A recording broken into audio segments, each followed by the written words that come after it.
अस्सलामुअलैकुम। तो भाई आज जो है आपको चीज़ें अलग अलग नज़र आ रही होंगी, तो वीडियो क्वालिटी कैसी है ये बताना, क्योंकि आप लोगों के लिए ही मैंने ये किया है। किस मोबाइल से वीडियो बना रहा हूँ ये मैं बाद में बताऊँगा, लेकिन वीडियो क्वालिटी कैसी है ये आप बताना। अच्छा, इंडक्टिव रिएक्टेंस आज का एक बहुत छोटा सा टॉपिक है, ठीक है।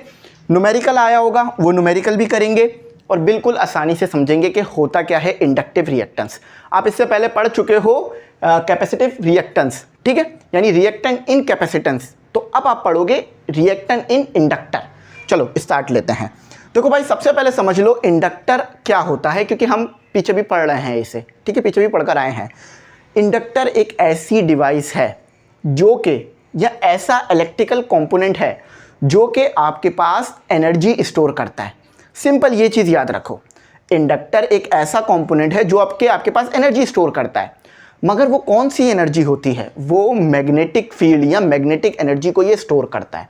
अच्छा, अब देखो होता क्या है ये समझ लो। अच्छा, जब ये आपके पास स्टोर कर रहा होता है ना एनर्जी, तो इसमें से करंट पास हो रहा होता है। तो रिएक्टेंस का मतलब क्या है? रेजिस्टेंस, ठीक है। रिएक्टेंस का मतलब क्या है? रेजिस्टेंस। तो जब करंट फ्लो करता है आपके पास इंडक्टर में से, तो इंडक्टर क्या करता है? उस करंट को रेजिस्टेंस देता है। इसी रेजिस्टेंस को हम कहते हैं इंडक्टिव रिएक्टेंस। तो आप बोलोगे सर आसान कर देते, इंडक्टिव रेजिस्टेंस कह देते। तो अक्सर ऐसा नहीं होता, कुछ लोगों के जो है वो एक नाम कुछ और होता है और निक नेम भी होता है। फॉर एग्जाम्पल, किसी बंदे का नाम है बासित, उसको प्यार से कोई और नाम से भी बुलाया जा रहा है। जैसे मेरा एक दोस्त था शेरोस, उसका नाम था शेरोस, मगर उसको लोग प्यार से शेरी भी बुलाते थे, है ना। तो इसी तरह की चीज़ है भाई कि इंडक्टिव रिएक्टेंस, जब इंडक्टर में से फ्लो करे करंट और इंडक्टर दे रेजिस्टेंस, यानी ओपोजिशन दे करंट के फ्लो को रोके, इसी को हम कहते हैं इंडक्टिव रिएक्टेंस। इसको याद रखना, आगे भी ये चीज़ इम्पिटेंस में हम यूज़ करेंगे बहुत ज़्यादा। अब होता क्या है, इसको ज़रा फील के साथ समझते हैं। फील लेते हैं। सोर्स कौन सा लगाया है? एसी सोर्स, क्योंकि पूरे चैप्टर में हम एसी को पढ़ रहे हैं। तो यहाँ से आपके पास आएगा बेशक करंट जो कि एसी होगा, फिर वो यहाँ पर आएगा एसी करंट।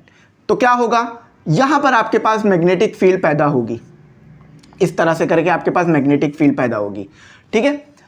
अच्छा, ये मैग्नेटिक फील्ड आ गई आपके पास। मैग्नेटिक फील्ड में हमेशा डायपोल एग्जिस्ट करता है, ये याद रखना। अच्छा, अब मैग्नेटिक फील्ड करंट इस डायरेक्शन में है, तो एक बैक्ड ईएमएफ इसमें भी प्रोड्यूस होगा, ठीक है। बैक ईएमएफ, ईएमएफ, जिसको आप सेल्फ इंडक्टेंस भी कहते हो। यानी करंट आने की वजह से इसी कॉइल के अंदर, इसी इंडक्टर के अंदर आपके पास पैदा हो जाए क्या? ईएमएफ। तो इसे कहते हैं बैक्ड ईएमएफ या सेल्फ इंडक्शन। तो जो आपके पास बैक्ड ईएमएफ आ रहा है यानी इंड्यूस करंट आएगा। इंड्यूस करंट की डायरेक्शन जो होगी, जिसे हम IL लिख लेते हैं, वो अपोजिट होगी आपके करंट की डायरेक्शन के। ये हम पढ़ चुके हैं। अब जब करंट इसमें मूव कर रहा है, तो यहाँ पर आपको क्या मिलेगी? यहाँ पर आपको मिलेगी रेजिस्टेंस, कुछ करंट को मूव करने में। उसी को हम कहते हैं इंडक्टिव रिएक्टेंस। अच्छा, अब ज़रा ये साइकिल याद रखो। आपके पास AC में क्या आते हैं? Positive negative, positive negative, positive negative cycle, ठीक है। अच्छा, अब ज़रा इधर आ जाओ, इस चीज़ को समझो। अच्छा, अब रेजिस्टेंस को हम किससे शो करते हैं? R से, है ना, लेकिन वो रेजिस्टर वाली रेजिस्टेंस होती है। तो यहाँ पर हमारे पास है इंडक्टेंस, इंडक्टिव रिएक्टेंस। तो इसको हम शो करते हैं, इसका सिंबल जो है वो याद रखना, सिंबल इसका है X। अच्छा, X ये स्मॉल वाला नहीं, X ये कैपिटल वाला।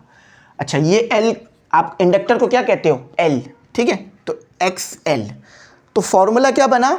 XL, ये XC नहीं है भाई, ये XL है। अगर C लग रहा हो ना तो sorry. XL is equal to omega L। Omega क्या है? एंगुलर फ्रीक्वेंसी है आपके पास, ठीक है, इसको लिख लो मेरे साथ। और ये L क्या है? ये L है आपके पास इंडक्टेंस या सेल्फ इंडक्टेंस कह लो आप इसे, सेल्फ इंडक्टेंस, TANC। अच्छा, आप सोचोगे ये L जो है वो लेंथ है, ये L लेंथ नहीं है, सेल्फ इंडक्टेंस है कि कितना जो है ये EMF पैदा करेगा। इस चीज़ को हम सेल्फ इंडक्टेंस कह रहे होते हैं, ठीक है। कितनी सलाहियत है इसके अंदर बैक्ड EMF या इंड्यूस EMF को पैदा करने की। अच्छा, अब ये वाला फॉर्मूला कैसे आ गया? ये क्या चक्कर है? यहाँ तो दो फॉर्मूले हो गए। क्या सर गलत पढ़ा रहे हैं? नहीं बेटा, मैं गलत नहीं पढ़ा रहा। दूसरा फॉर्मूला देखो कैसे आएगा। हेयर आपको क्या पता है ओमेगा किसके बराबर होता है, थीटा अपॉन टी के, है ना।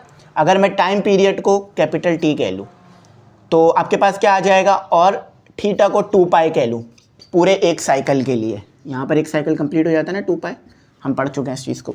तो थीटा को मैंने 2 पाई कह लिया, और 1 अपॉन टी आपको पता है किसके बराबर होता है, 1 upon T is equal to F. तो ये एफ आ गया, इस ओमेगा की जगह 2 पाई एफ आ गया।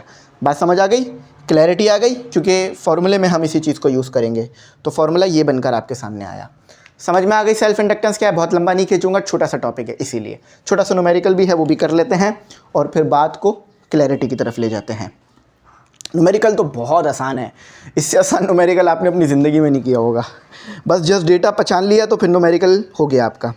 अच्छा समझो, सपोज यानी तसव्वुर करो, वी हैव एन इंडक्टर, हमारे पास एक इंडक्टर है, यही डायग्राम है, सही है।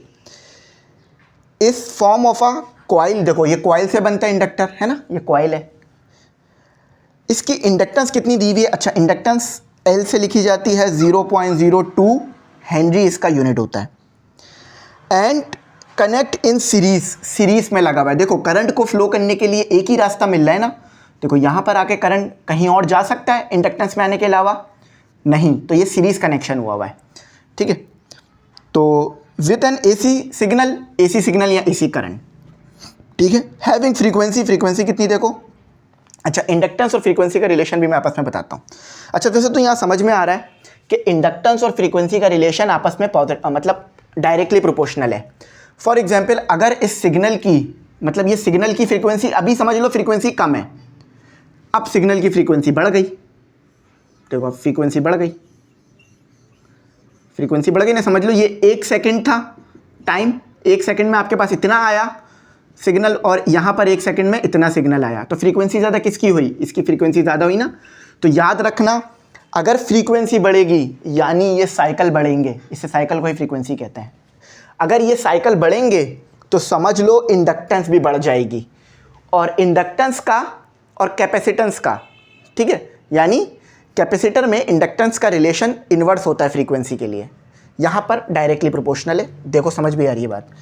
तो फ्रीक्वेंसी देखो 50 हर्ट्ज, यानी 1 सेकेंड में 50 साइकिल्स आ रहे हैं। Calculate the inductive reactance of a coil, simple है, आपसे क्या मांग रहे हैं, XL मांग रहे हैं। याद रखना ये रेजिस्टेंस है, तो यूनिट अब आप मुझे बता दो कमेंट सेक्शन में, मज़ा आ जाएगा, ठीक है, मुझे समझ में आ जाएगा, आपको बात समझ आ गई है। अच्छा तो फॉर्मूला क्या लिखूंगा, XL is equal to 2 pi FL, formula पता है कैसे ड्राइव हुआ, 3.142, what is the value of F 50, what is the value of L 0.02, what is the answer, XL is equal to, चलो वैसे तो यहाँ लिखा हुआ भी है लेकिन कैलकुलेट कर लेते हैं, ज़रा कैलकुलेटर यूज़ कर लेते हैं।